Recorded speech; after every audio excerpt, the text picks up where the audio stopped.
A paz, pessoal, tudo bem? Graça e paz da parte de nosso Senhor Jesus. Que bom, louvado seja Deus por esse dia. Hoje mais um dia de estudo para a Igreja Ceifa. Um grande abraço a todos. Em breve vamos estar aí dando glória a Deus e aleluia. Bom, hoje mais um estudo da ETAD, falar sobre evangelismo pessoal. A lição tem desafiado muito, é uma lição boa é assim, lição boa é o que te faz pensar, te desafia, te traz temas que possam trabalhar o seu coração. Essa lição está maravilhosa. Hoje nós vamos falar sobre a lição 7 e 8 desse livro da ETAD, falando sobre missões e evangelismo. Sempre lembrando que o fato de termos aceitado Jesus como Salvador, muitos não gostam dessa frase, aceitado a Jesus, o fato de termos entregue a nossa vida a Jesus, o fato de termos, eu aceito a Jesus como Salvador, eu me entrego a Jesus, eu creio que Ele morreu na cruz por mim, eu creio que o sangue dele me purifica de todo o pecado. Esse fato, o fato dele não nos levarmos para a glória, para o céu, para morar com Ele eternamente, nesse ato, indica uma missão, indica propósito, e não é fazer compra no Walmart, e não é ir para a Disney. E por mais que isso todas sejam coisas lícitas e possíveis, e é uma bênção fazer compra no Walmart, e é uma bênção ir para a Disney, ou qualquer parque de diversão que você escolha. Mas não é esse o propósito, não é essa a motivação principal. A motivação principal é ser bênção. É o que falou para Abraão, se tu uma bênção. É o desejo de ganhar outra vida, de ganhar almas, de dar testemunho que a sua fé é verdadeira, que a sua fé não é apenas uma opção, a sua fé te transformou, a sua fé é genuína. Então isso tem sido a base da lição, glória a Deus por isso. Bom, então nós vamos começar na lição número 7, evangelismo pessoal. Um ponto da lição, nessa lição de natureza prática, veremos como levar o efeito do evangelismo pessoal, ganhando almas para Jesus, pensando no júbilo que desfrutaremos, vemos no céu pessoas que ganhamos para Jesus aqui. Eita glória, imagina!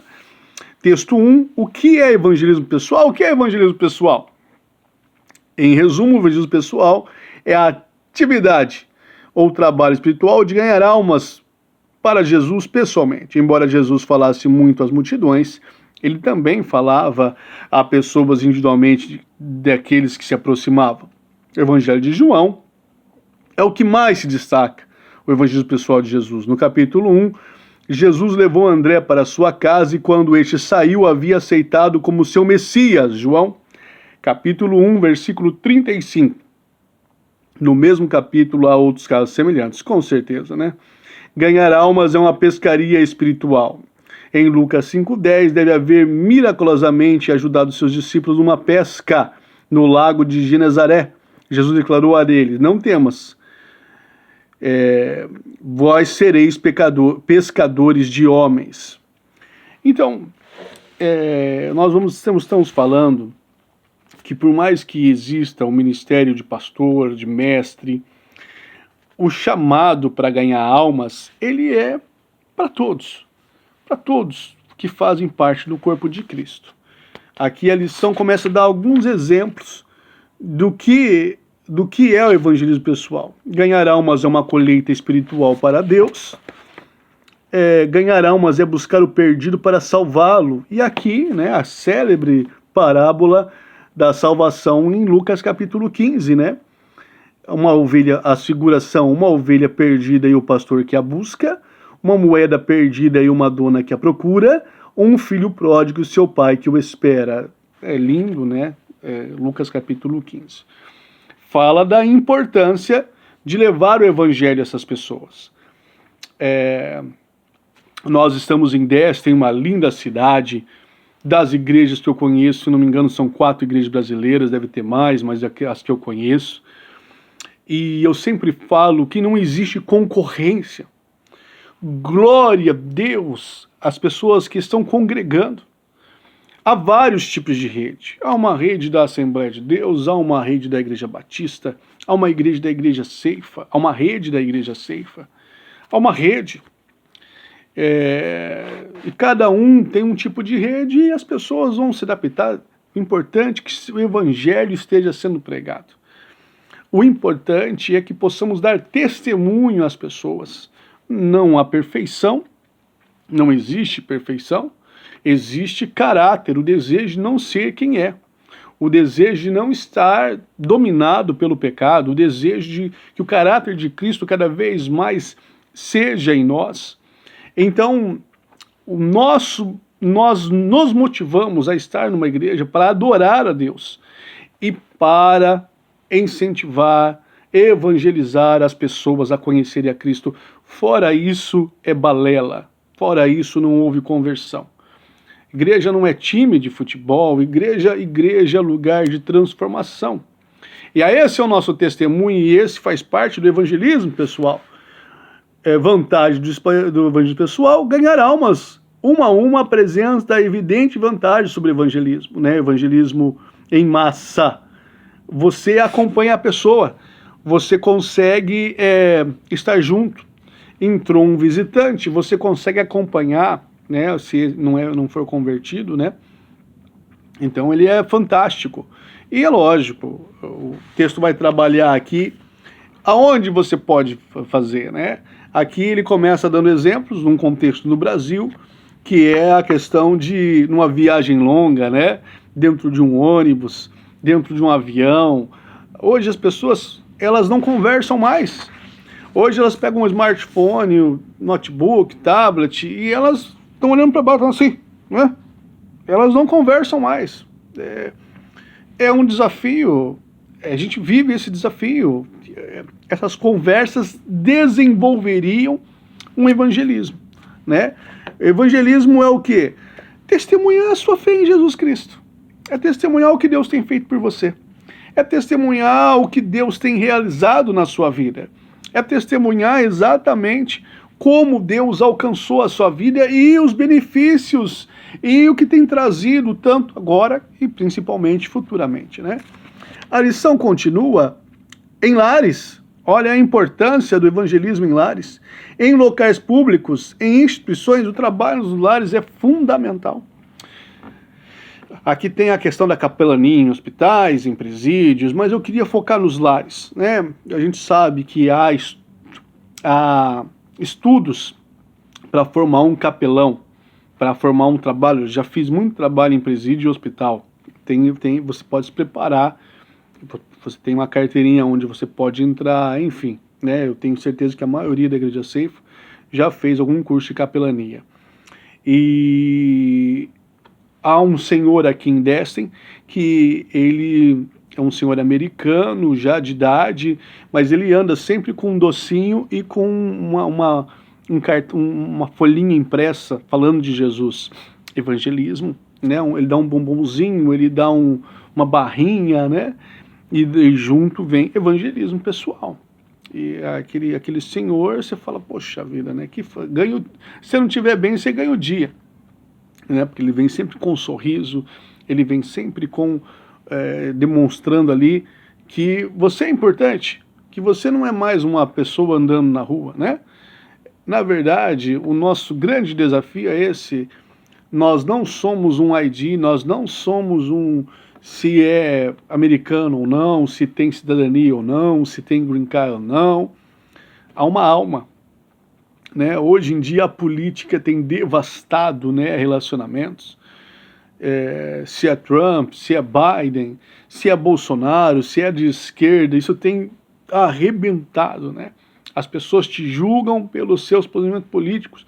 Várias coisas têm afastado, tentado dificultar a propagação do Evangelho e o testemunho do Evangelho. Então também é algo para que nós possamos nos conscientizar, né? Como ganhar almas pessoalmente? Experiência pessoal. É claro que, em primeiro lugar, o crente envolvido no evangelismo pessoal deve ter uma experiência própria e genuína de salvação, deve estar preparado para responder a questionamentos como este. Você acaba de me dizer que devo aceitar Jesus como Salvador pessoal. Agora eu quero saber o que essa decisão e experiência realizaram na sua vida. Uau! Imagina? Então, com certeza, alguém para testemunhar tem que ter experiência pessoal. Lá em Atos dos Apóstolos, alguém gostou de expulsar demônio. E o texto diz assim, que foi expulsar demônio, alguém foi expulsar demônio, e o demônio falou assim, eu conheço a Paulo, e sei quem é Jesus, mas você quem é? Eu não quis sair não, e bateu na pessoa, né? Exatamente isso, né? É importante que nós possamos ter um testemunho, possamos conhecer a Jesus e sermos conhecidos, né? No sentido espiritual da palavra, não em vanglória. É necessário essa comunhão com Deus, essa autoridade espiritual, é necessário andar com Deus para testemunhar dele, né? Experiência, né? Vida cristã, em segundo lugar, o ganhador de alma deve ter uma vida cristã e um bom testemunho. Acima de qualquer suspeita, todas as palavras de salvação, sabedoria e argumentação serão vãs se o ouvinte souber que esse crente é hipócrita. Quem apresenta conduta duvidosa não deve se envolver em evangelismo pessoal. É muito difícil isso, né? Tem pessoas que como é que se fala? É um tipo de... joga contra o patrimônio, né? Joga contra o time, né? Faz gol contra. Porque essa pessoa enche a cara, vive bêbada. Essa pessoa está sempre em lugares que não são bem-vindos para um cristão estar. Essa pessoa, ela é mal pagadora. Porque a questão de pagar, você pode combinar algo e, de repente, você não tem condições de arcar. Aconteceu comigo, acontece. Mas você pega o telefone e fala, alô, olha, a gente combinou, mas eu, infelizmente, eu não posso te pagar, vai ser assim, eu posso fazer assim. Satisfação! Né? Estou abrindo um parênteses aqui para a questão de pagamento, né? Para a questão de palavra empenhada. Uma satisfação! Né? Olha, infelizmente, eu não posso fazer como a gente tinha combinado. Aconteceu isso, aconteceu aquilo, desviou para isso, aconteceu tal coisa, mas eu posso fazer assim, assim, assado. E a conversa, o diálogo é a melhor coisa, né? O diálogo, a exposição, a satisfação. Aí tem gente que não atende telefone, tem gente que some do mapa, e é cristão, daí fica difícil. Aí fica complicado, como outras coisitas mais, né? Conhecimento. Terceiro, o crente envolvido no evangelismo pessoal deve ter fundamentação na fé em Cristo e na Bíblia Sagrada. Alguém, para falar de Cristo, deve ter conhecimento do que está falando. Glória a Deus que está fazendo esse curso, acrescentando conhecimento para a sua vida. E não é um conhecimento para vanglória, não é um conhecimento para soberba, é um conhecimento onde te abençoa a sua fé e você abençoa os outros. Então, não é para soberba, não é para nada disso. Com coragem, com certeza, né? Você não pode se envergonhar. Eu falo sempre que as trevas não têm vergonha da maldade. Elas se expõem. Se tiver ficar nu, fica, fala palavrão, piadas imorais, manda pornografia no seu celular. Ninguém tem vergonha da patifaria. Por que nós temos que ter vergonha da luz de Deus, de Cristo, da bondade, da salvação? Não tenha vergonha de testemunhar o que Deus fez por você. Não tenha vergonha. Seja audacioso, não seja tímido. Né? A hora que Deus tocar no seu coração, você vê uma oportunidade, evangelize. Né? Seu trabalho atual talvez seja de plantar a semente, os resultados sejam no futuro. Lance o teu pão sobre as águas, porque depois de muitos dias acharás. Eclesiastes 11:11. Às vezes é para o futuro, com certeza. Né? Que mais tem aqui? Lembre que aquele mesmo disse, ide, portanto, fazer discípulo a todas as nações. Também disse, estou convosco todos os dias até a consumação do século, Mateus 28:19.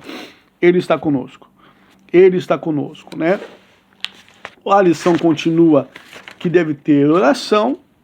A oração muda tudo.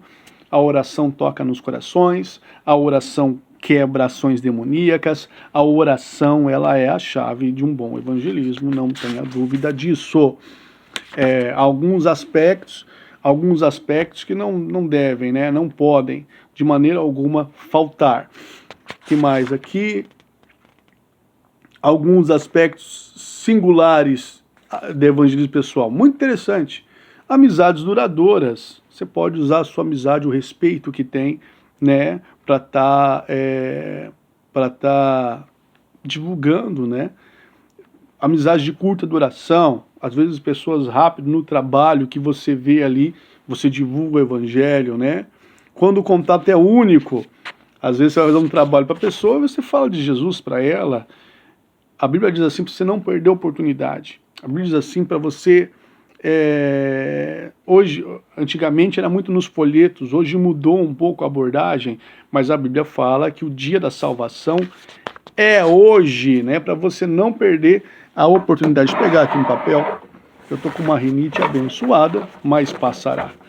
Então você não pode de maneira alguma perder a oportunidade de testemunhar, de falar, de anunciar a Jesus Cristo, né? De falar sobre as promessas de Deus. Eu fui evangelizado com versículos num papel.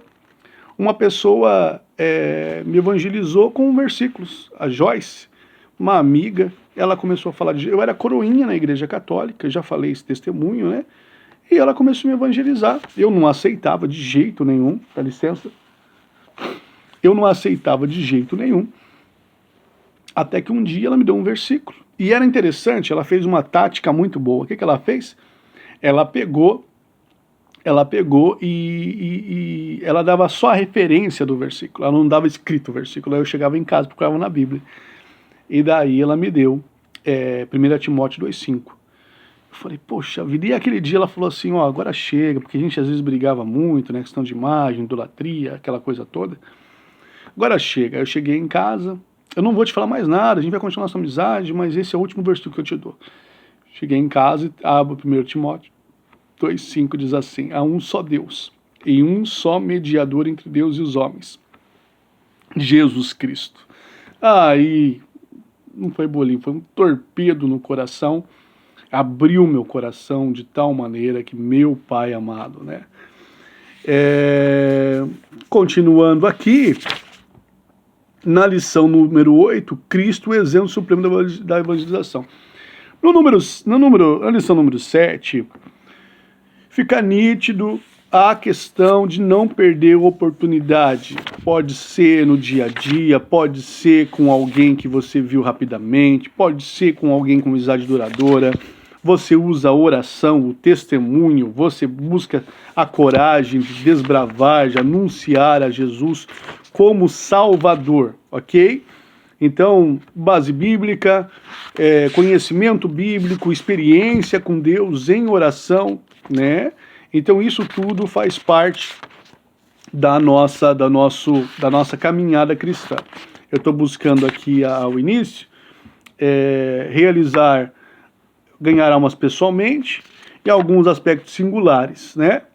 Isso é interessantíssimo. Na número 8, nós vamos falar de Jesus, porque ele é um exemplo supremo de evangelização, né? A gente tem que seguir o testemunho de Jesus. No texto 1, na minha página 87, no capítulo 4, versículo 4, Evangelho segundo João, lemos que Jesus precisou passar por Samaria. Você lembra todo o contexto de Samaria, como os judeus odiavam o samaritano. Por que Jesus precisou fazer isso? Ele sabia que a maioria dos samaritanos jamais iriam à Judéia procurá-lo para ouvir o Evangelho. Jesus precisava ir aonde os samaritanos estavam. Hoje eu estou com uma rinite abençoada, mas vamos lá. Indo às almas. Aqui temos um primeiro passo para realizar o evangelismo pessoal. Devemos ir aonde os perdidos estão. Ide por todo o mundo e pregai o evangelho a toda criatura. Marcos 16:15. Uma coisa é você ir aonde o pecado te chama, aonde a sua carne. Vocês lembram disso? Lá na igreja agora estamos dando escola dominical sobre isso, sobre o fruto do Espírito. você lembra disso, que na conversão você tem o fruto do Espírito, ok? Existe uma carnalidade. Eu, pastor Michel, tenho um velho Michel dentro de mim, carnal, doido para renascer, para tomar posse de mim de novo. A minha carne ama o que é do mundo. A minha carne é atraído para tudo que ofende a Deus. Se eu piscar, eu tô lá no esgoto de novo, eu tô lá na imundícia de novo, eu tô lá, e agora pior, né? Porque houve uma conversão. Como é que resolve isso? Buscando a Deus, alimentando o Espírito. Alimentar aquele que cogita das coisas da carne é da carne.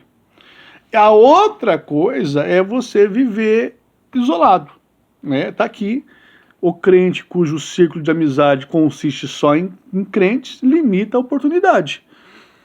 João 17,15, não peço que tires do mundo, sem que os guarde. Não peço que os tire do mundo, e sim que os guarde do mal. Nós estamos no mundo, mas nós não nos envolvemos com coisas que não agradam a Deus, mas pregamos e estamos envolvidos, temos amigos, né? Ah, não, eu sou santo, eu sou do outro mundo, né? Não, nós podemos evangelizar, né? Podemos nos envolver, devemos, né? Testemunhar Jesus. Jesus falou isso, que o sal deve salgar, que o candelabro deve estar aonde ilumina, não embaixo da cama. Devemos ser luz do mundo e sal desta terra. No texto número 2, conta-se a história do dinâmico jovem que percorria as ruas, bradando: Cristo é a resposta, Cristo é a resposta. Finalmente, alguém parou, demoradamente e com seriedade perguntou: qual é a pergunta que foi feita? Cristo é a resposta para quê? Ele não ouviu a pergunta. Tendo sido muito mais sábio se aquele jovem procurasse descobrir o interesse da pessoa que pretendia se dirigir, abordando alguns dos seus problemas e interesses pessoais. Então, sim, poderia levar a maravilhosa conclusão: Cristo é a resposta para cada necessidade do ser humano a partir da salvação. Exemplo, exatamente isso, né? Cristo é a resposta para tudo, principalmente para a nossa eternidade, principalmente para a nossa salvação, principalmente na crença que a vida não termina aqui. Ela não termina com corona, ela não termina com trânsito, ela não termina na velhice, não termina, né? Um dia as pessoas todos serão julgados pelos seus atos, e aqueles que receberam a Jesus como Salvador, aqueles que se arrependeram dos seus pecados serão salvos. E vamos caminhar. No texto 3, despertando a curiosidade do pecador. Pela nossa atitude, né? Buscar em primeiro lugar o seu reino. É um desafio. É um desafio nos dias de hoje. Hoje tem cristão que ele não quer ir para a igreja. Tem cristão que ele vive de live, de profecia e de coisas, né? Complicado, né? É um desafio. Como que nós vamos evangelizar o mundo se as pessoas elas não estão desejosas por Deus? Ou quem está na igreja já não colabora. Como é que nós vamos fazer? O importante é um avivamento em nossos corações, aonde a gente decide essas pessoas. Faço uma pergunta: se o tempo não permite que o descrente observe nosso modo de vida, podemos despertar sua curiosidade por meio de uma boa, oportuna pergunta. Não serve para isso perguntas que possam ser respondidas sim ou não. Pergunta, né? Uma conversa, é óbvio que você deve falar de política, futebol, economia, sobre a situação do vírus nesse momento. Dá licença? É claro que sim. É claro que nós devemos ter esse cuidado, é claro. Porém, todavia, nós teremos que inserir Jesus no meio dessas conversas, né? É uma forma de evangelismo, né? Entregue a mensagem ao pecador. Fundamento religioso da pessoa, a maneira pela qual podemos com eficácia comunicar o evangelho pessoalmente, varia muito se a pessoa frequenta uma igreja ou não, se ela é cristã ou não. Exatamente isso, né? Você vai ali abordar, né? Quem é a pessoa, no que ela crê, né? De que jeito ela crê, né? A gente vai ver se ela está disponível, nós vamos ver se ela está disposta a escutar, nós vamos ver, e aí daí, querido, você não está sozinho. Tem um Espírito Santo que nos dirige, tem um Espírito Santo que vai convencer o pecador, né? A nossa questão é a nossa consagração e autoridade para estar levando essa mensagem, né? Essa mensagem. No texto, outra coisa que é bom abordar, que eu achei interessante na lição, é a atitude de Cristo para com o pecador. Tem gente muito dura na mensagem. Não é uma questão, mas você é defensor do caminho largo. Não é isso. Porque tem extremos. Uma coisa é uma igreja que ela abre, pode tudo. Né? Não, vem como está, fica como está. E vamos levando, né? Eu finjo que pastoreio, você finge que congrega, o importante é você estar junto e vamos lá. Não, isso é um extremo. Mas o outro também, né? Tudo é pecado, tudo não sei o que lá, né? Também é um extremo de legalismo, né? Também tem esse lado também que tem que ter, é o meio termo do evangelho e saber falar com o pecador. Dar nome aos bois? Sim, pecado é pecado. Né? Pecado é pecado, não tem bolinho, né? O que a Bíblia chama de pecado, a gente não chama de outra coisa. Nós temos que ter um meio termo. Nós não vamos encobrir o que é pecado na Bíblia para chamar o pecador. Nós não faremos isso porque nós não temos essa autoridade e não podíamos fazer isso. Mas também a gente não vai fazer igual os fariseus de colocar os obstáculos que não tem para que um pecador se entregue a Jesus como Salvador. Amém? Então, a atitude de Cristo para com o pecador é evite condenar o ouvinte. Jesus sempre fez isso. Tem gente que chega condenando, tem gente que já chega macetando, moendo, você vai para o inferno, você não sei o que lá. Não cabe, né? Não é uma situação, né? Atitudes do coração do homem em relação à mensagem do Evangelho. A importância da decisão. Exatamente isso. O texto aqui, ele vai trabalhar o capítulo 13 de Mateus, que fala da parábola do semeador, que é fantástica. Com certeza, nossa ênfase é essa. Uma decisão. É importante tomar uma decisão na vida. Não tomá-la, é isso que é bom esclarecer a uma pessoa fora da fé e que não aceitou Jesus como Salvador. Não tomar essa decisão já é tomar uma decisão. A omissão já é tomar uma decisão. Fingir que não vê já é tomar uma decisão. Lembra daquela parábola, o muro é do Satanás. Né? Não existe ficar em cima do muro.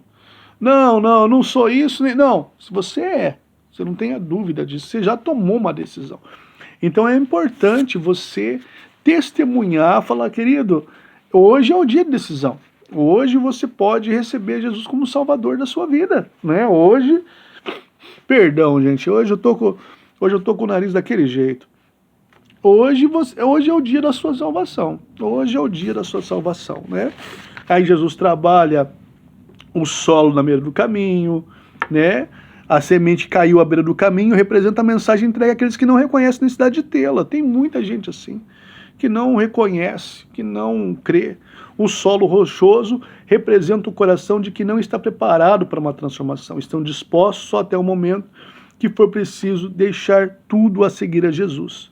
Solo com espinhos, em seguida Jesus explicou que o solo cheio de espinhos representa a pessoa que ouve a palavra, mas deixa o cuidado desse mundo tomar conta, né? Exatamente o jovem, né? O jovem rico, né? Era sincero, mas na hora de fazer na hora de se entregar mesmo, falou, né? Vende tudo e vem, que vende tudo e vem, né? Tá mais aqui. O solo fértil. A gente tem que ter muito cuidado, porque qual solo nós vamos pregar? Como é que está o coração da pessoa? Né? Então, por isso que a oração. Lembra do louvor? Ministério de louvor, qual que é a incumbência do Ministério de louvor na igreja? O Ministério de louvor vem e nós cremos que aquele louvor, além de adorar a Deus, que é o principal motivo, ele quebranta o coração. Prepara, molha o coração com louvor, com adoração, com a unção, para vir a mensagem, a pregação da palavra. Então é isso. Exatamente isso que serve a questão da oração para evangelizarmos. E para encerrar, nós estamos fazendo as principais, o que mais salta aos olhos nessa lição é a questão de cair num solo fértil. Jesus ainda falou do solo da terra boa, produziu bons frutos. Sem dúvida, este solo inclui pessoas como Levi, que ao receber o convite para seguir Jesus, disse, se levantou, deixou todo e seguiu. Eita glória, Lucas capítulo 5, versículo 28. Acima disso, às vezes outras pessoas escolherão, mas o mais importante é se dispor. O mais importante é se importar. Quantas pessoas não morrem e estão condenadas ao inferno porque não aceitaram a Jesus como Salvador, porque nunca se importaram com Deus? Às vezes acontece o que está escrito, que como ouvirão se não há quem pregue? Então, no mínimo, começa com a nossa intercessão e depois o nosso engajamento. Se a gente gastasse tempo, como a gente gasta com política, com outras coisas, com o evangelho, eu acho que a nossa igreja, e quando eu falo igreja, eu falo a igreja universal, a igreja espiritual, porque nós fazemos parte de uma igreja só, por mais que tenha muitas congregações, nós somos um só corpo, teria muito mais pessoas, muito mais almas seriam salvas. Deus nos abençoe, Deus abençoe em Destiny, Deus abençoe a Igreja Ceifa, Deus abençoe a Assembleia de Deus, Deus abençoe as outras igrejas nessa cidade, que realmente tenham trabalhos relevantes, não pensando no umbigo ou na placa, pensando nas almas que perecem. Deus nos guarde, Deus guarde a liderança dessa cidade, Deus guarde a liderança no Brasil, Deus guarde a liderança aonde estiver um crente, aonde estiver um obreiro, aonde estiver um missionário, que Deus os abençoe de forma poderosa. Deus abençoe você que está fazendo o livro da Etade. Deus nos abençoe, nos guarde, para que possamos testemunhar o tamanho desse amor, o tamanho da graça revelada na cruz do Calvário. Deus nos abençoe, que possamos realizar esse evangelismo, que a nossa saúde, que a nossa inteligência, que nossas economias, que o nosso dia a dia esteja absorvido por essa chamada, por essa mensagem de anunciar tamanho amor. Amém, queridos? Deus abençoe, uma ótima semana. Em nome de Jesus, vamos estar aqui na próxima, Deus permitindo, para fechar o livro nas lições 9 e 10. Deus abençoe, até a próxima, querendo Deus.